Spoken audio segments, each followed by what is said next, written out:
বাংলাদেশের একটি হিন্দু পরিবারকে কুপিয়ে খুন করা হলো। বাংলাদেশের মেছুয়াপাড়া অঞ্চলের বাসিন্দা গণপতি চক্রবর্তী, যিনি ছিলেন একজন রিটায়ার্ড স্কুল সার্ভিসম্যান, তাকে এবং তার পরিবারকে এক রাতের মধ্যে তাদের অস্তিত্ব মুছে ফেলা হলো।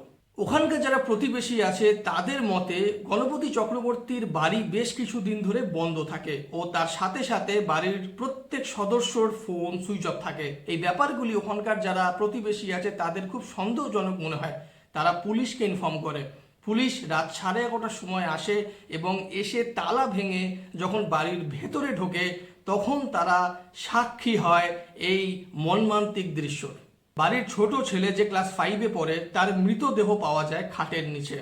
গণপতিবাবুর স্ত্রী এবং তার কন্যা যার মৃতদেহ পাওয়া যায় সিঁড়ির উপরে, আর গণপতিবাবুর মৃতদেহ পাওয়া যায় ছাদে।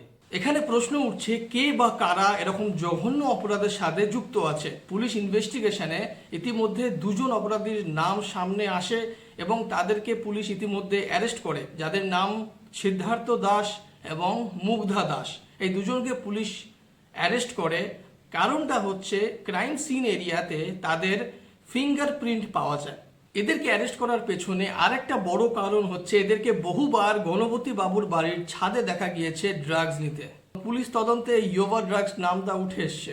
বাংলাদেশের এই ইয়োভা ড্রাগস নিত গণপতি বাবুর বাড়ির ছাদে এসে, এবং গণপতি বাবু বহুবার তাদেরকে প্রতিরোধ করে, তাদেরকে বারণ করে, এবং তাদের সাথে কিন্তু গণপতির বাবুর একখানা যেটা বলে অশান্তি টাইপের একটা কিন্তু পরিস্থিতি তৈরি হয়েছিল।